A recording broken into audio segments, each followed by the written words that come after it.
Before Jerry Springer or Dr. Phil, before even the queen of talk shows, Oprah herself, there was Phil Donahue. A pioneer of daytime TV, he did what no one had ever done before, earning himself a very special nickname. He was known as the king of daytime talk. Known as the king of daytime talk. The king of daytime talk. In the 70s, daytime television was a wasteland of soaps and game shows. Then Phil Donahue came along. The minute you use the word fault, aren't there millions of gays who were raised by loving parents? There was no sidekick, no band, just Donahue and difficult, divisive issues of the time, such as civil rights, gay rights, abortion and sexual abuse. We don't think controversy is a dirty word. It means that it's important and it's an issue about which people disagree. At a time when nobody wanted to talk about the AIDS crisis, Donahue embraced it, literally. This is Sam. Sam has been tested HIV positive. People love you, and they respect you, and you've changed the face of daytime television. Don't you think so? Well. In the midst of his success, Donahue's first marriage ended. But fittingly, his next inadvertently presented itself on air. You are wonderful. I said it when we were off there, and I want to say you are loving and generous, and you like women, and it's a pleasure. And whoever is the woman in your life is very lucky. Well, thank you very much.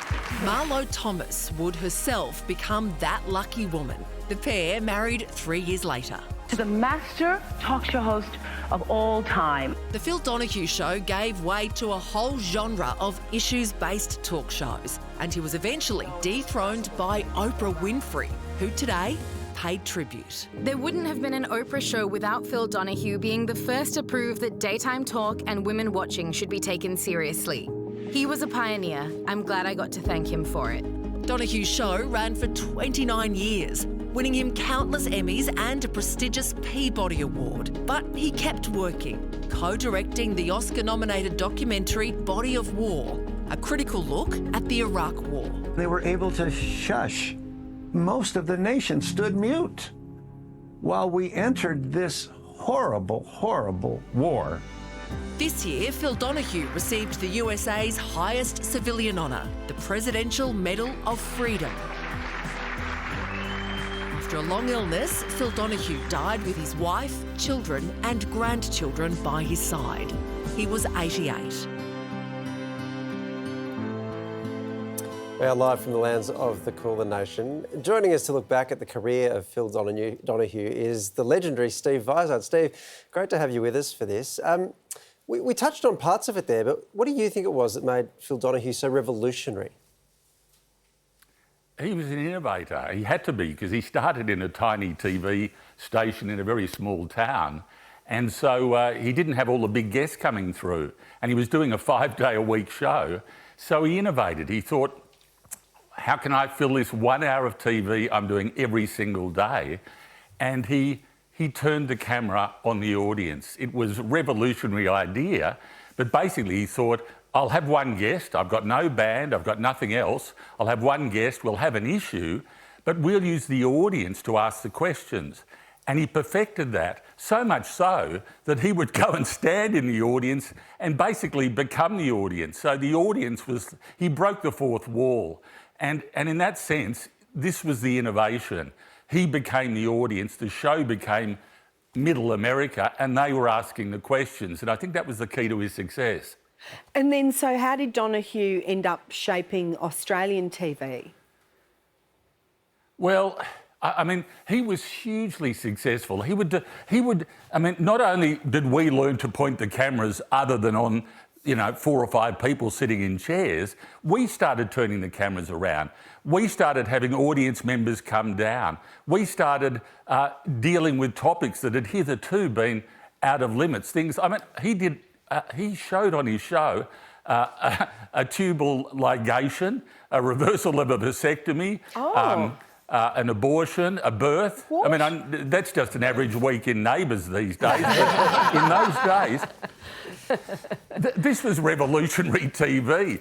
And he really, one thing he did, at the time of the Cold War, he set up a show in Russia before the wall came down, and he had a TV audience in Russia and a TV audience in America, and they were both asking questions of each other. It was revolutionary, but he was breaking down barriers in every possible sense. Yeah, I think he said that ordinary folk have the best stories and make the best content.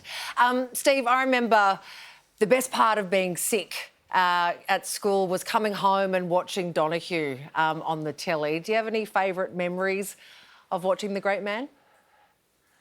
I have no memories whatsoever of you coming home and watching Donahue, but I do. That would be weird. That was a test. Other than that time I hid in your wardrobe, but that's a whole thing, Sarah.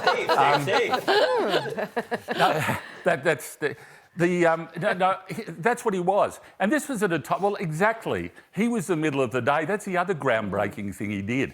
There was morning TV. There was evening TV with the Tonight Shows, and it was a wasteland in the middle. And he decided, I'll make this profitable. I'll make this interesting. I'll make this resonate with middle America. And by the time he'd finished, 3 decades later, he was as profitable, and this was an important a slot as those other 2 slots. Midday, the middle of the day, suddenly became primetime TV thanks to him. He was a huge cultural figure as well. A lot of shows did parodies of him, including Fast Forward. In fact, Steve, we wonder if you remember this. Okay, welcome back. Tonight we're discussing the question, should ignorant, loudmouth Americans be allowed on television? Well, what exactly is your point, madam? I don't have one. But if I did, no one can take that right away from me. Now, Steve, was this an affectionate piss take? Yeah, well, we loved the guy for that very reason. He was doing things that no one else was doing. I remember that parody. We basically we used our studio audience and planted Michael Veitch and Magda and Jane Turner and Gina Riley and the rest of the cast in the audience. And so into it were our audience, who were just a normal audience. They started yelling things out. They started coming down. And someone, I think, even threatened to punch Michael Veitch, although that might have been the director, actually, now that I think about it. But, yeah, he was that big. This is how big he was, that we in Australia could parody him and it meant something. He was a global phenomenon. He was a giant of a man.